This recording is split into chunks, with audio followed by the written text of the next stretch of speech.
नमस्कार, स्वागत है आपके और मेरे दोनों के YouTube चैनल एस्ट्रो पूर्णिमा में आप सभी का। कैसे हैं आप सब? आशा करती हूँ सब बहुत अच्छे होंगे, खुश होंगे। आज मैं आप सभी से बहुत ही विशेष तिथि के बारे में बात करने वाली हूँ, जो कि है जगन्नाथ रथ यात्रा। अब जगन्नाथपुरी जाना आपके और मेरे बस में हो भी सकता है, नहीं भी हो सकता है। भगवान जब बुलाएंगे तो ठीक चले जाएंगे, लेकिन इस साल जो है यात्राएं जितनी कम करेंगे 27 जुलाई तक उतना बेटर है। मैं तो यही सजेस्ट करूंगी हर किसी को, लेकिन अगर अर्जेंट है तो जाना है और भगवान ने बुलाया तो जाना ही जाना है। तो क्या ऐसा खास विशेष उपाय को करना है जगन्नाथपुरी में रथ यात्रा में? क्या करना है? जो पूरी जा रहे हैं, जो नहीं जा रहे हैं, वो घर से बैठ के कौन से उपाय कर सकते हैं? जगन्नाथ में रथ यात्रा का बहुत ही विशेष मनाया जाता है, बहुत ही अच्छे तरीके से मनाया जाता है। जगन्नाथपुरी में ज़रूर हर व्यक्ति को, जिन्होंने जन्म लिया है, उन्हें जाना ही चाहिए। कहते हैं वहाँ पर लकड़ी की जो मूर्तियाँ हैं, जो कृष्ण भगवान की, मतलब जो जितनी भी 3 मूर्तियाँ हैं, उसके अंदर कृष्ण जी का हृदय उसके अंदर रहता है। और जब भी वो लकड़ियों को चेंज किया जाता है तो पूरा ब्लैकआउट हो जाता है, और काफ़ी सारी मान्यताएं हैं।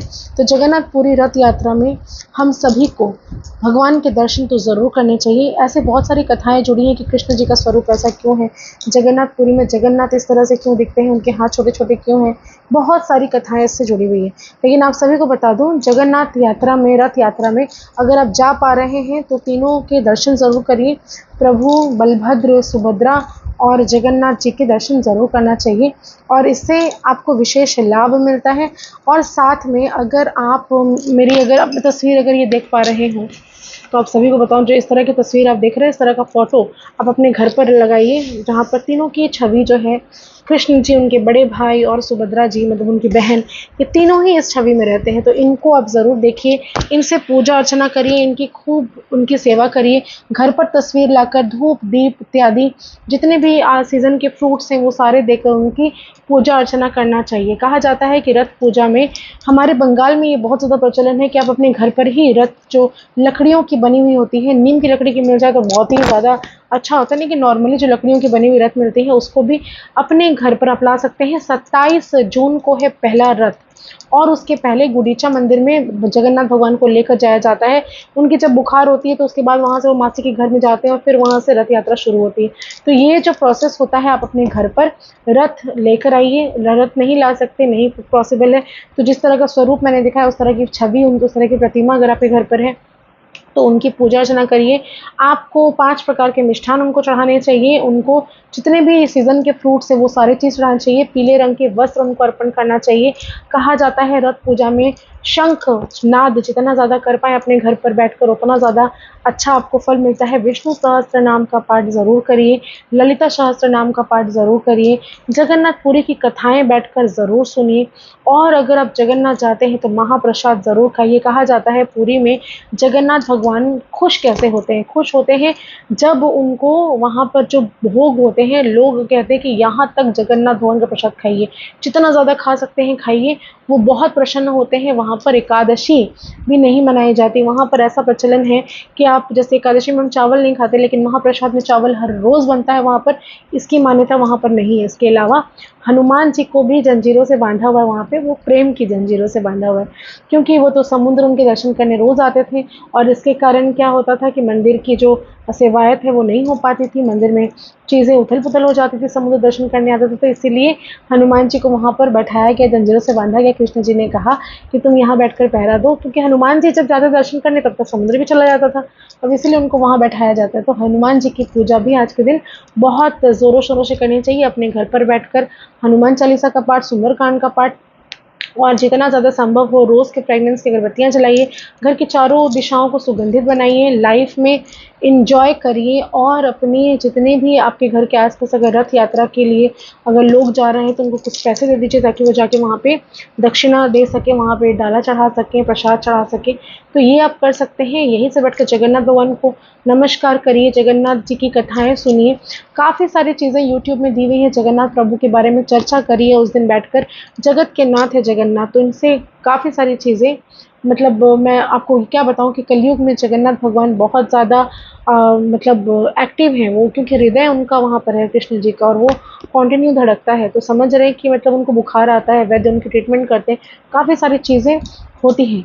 तो इस साल अगर पूरी नहीं भी जा पा रहे हैं तो वहाँ पर ज़रूर किसी से प्रसाद चढ़ा दीजिए या दर्शन कर लीजिए, मानसिक पूजा कर लीजिए। और आपके घर पर बैठकर आप जगन्नाथ भगवान की कथाएँ गाएँगे और रथ निकालेंगे अपने घर से तो बहुत अच्छी बात है। बच्चों को देकर रथ में जगन्नाथ भगवान की तस्वीर लगाकर आप उसको दिया जलाकर और प्रसाद डालकर घुमाइए, घंटी बजाइए, शंख बजाइए।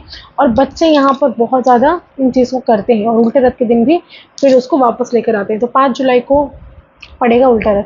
और देखिए सबसे बड़ा कोइंसिडेंस क्या है कि आषाढ़ मास की जो रामनवमी है, मतलब नवरात्रि जो है जिसमें 10 महाविद्या की पूजा की जाती है, रामनवमी नहीं कहूँगी मैं इसको, तो ये जो पूजा होता है वो भी उसी टाइम से शुरू होता है। 26 तारीख से शुरू हो रहा है और 6 जुलाई तक, 5 जुलाई तक वो तिथि खत्म हो जाएगी। तो ये भी अपने आप में बहुत ज़्यादा मतलब एक ऐसा समय रहता है कि जब पृथ्वी अपना पूरा फॉर्म में रहती है, पावर्स बहुत ज़्यादा रहते हैं। तो जितना हो सके बैठकर राधा नाम का जप करें, जो भी भगवान को आप इष्ट को मानते हैं उनका नाम का जप करें। ये समय में बहुत ज़्यादा दान पुण्य करना चाहिए। कहा जाता है कि जगन्नाथपुरी में जब रथ यात्रा निकलती है तो आप अपने यहाँ से भी घर में बैठकर भंडारा का कुछ खाना बनाइए और लोगों को खिलाइए। खिचड़ी हो सकती है भोग में, या कोई भी चीज़ जो आपको पसंद है, जो आप कर सकें, जो आप सक्षम हैं, जो समझ में आए, खाना पीने का, भोजन का दान ज़रूर करना चाहिए। अन्न दान, भोजन दान करने से जगन्नाथ जी बहुत ज़्यादा खुश होते हैं क्योंकि वो जगत के नाथ हैं। और इसके साथ ही साथ आपको अपने घर पर आज के दिन में ज़रूर से ज़रूर सुगंधित धूप, लोबांग का धुआं और साथ में बैठकर चर्चा, भगवान की चर्चा ज़रूर करनी चाहिए। भगवान का ऐसा स्वरूप के पीछे बहुत सारी कहानियाँ हैं क्योंकि उनके आँख बहुत बड़े-बड़े हैं और उनके पलक नहीं झपकते क्योंकि वो अपने कोई भी भक्त को मिस नहीं करना चाहते। पलक झपके और कोई तब तक आगे चला जाए तो, ये ऐसी कहावतें हैं। इसके अलावा एक और कहानी पौराणिक कथाओं में आती है कि राधा जी की नाम की चर्चा हो रही थी, तो पीछे से तीनों भाई बहन सबको आ गया और वो दरवाजे में अंदर जाना अलाउड नहीं था, तो वो बाहर से ही सुन रहे थे। तो राधा का स्वरूप का जब वर्णन हो रहा था तो उनके पूरे बदन पिघल रहा था, पूरा गल गल के बाहर आ रहा था। तो उसके बाद उनका स्वरूप ऐसा हो गया। तो काफ़ी सारी कथाएं इसके साथ जुड़ी हुई है। वीडियो बहुत ज़्यादा लंबा हो जाएगा, लेकिन एक खास उपाय ज़रूर करिए। अपने घर के चौखट पर वंदनवार अशोक के पत्ते का या फिर आम के पत्ते का ज़रूर लगाएं, या फिर पान के पत्ते का भी लगा सकते हैं। खुद से हाथ से बनाइए, कलावे के सहारे बना के टांगिए और उसको जैसे ही उल्टा रथ आएगा उसके बाद में उसको खोलकर बाहर फेंकिए। इससे आपके घर की नकारात्मकता खत्म होती है। और हर दिन कहीं न कहीं किसी न किसी रूप में जगन्नाथ भगवान को याद करके, उनके महाप्रसाद को याद करके, केवल देखने मात्र से उसका इतना पुण्य है, तो खाने का तो मैं क्या ही कहूँ। तो चीज़ें करते रहिए। आशा करती हूँ मेरे वीडियोज़ पसंद आ रहे होंगे। ज़्यादा से ज़्यादा लाइक करिए, शेयर करिए, कमेंट में हर हर महादेव ज़रूर लिखें। धन्यवाद।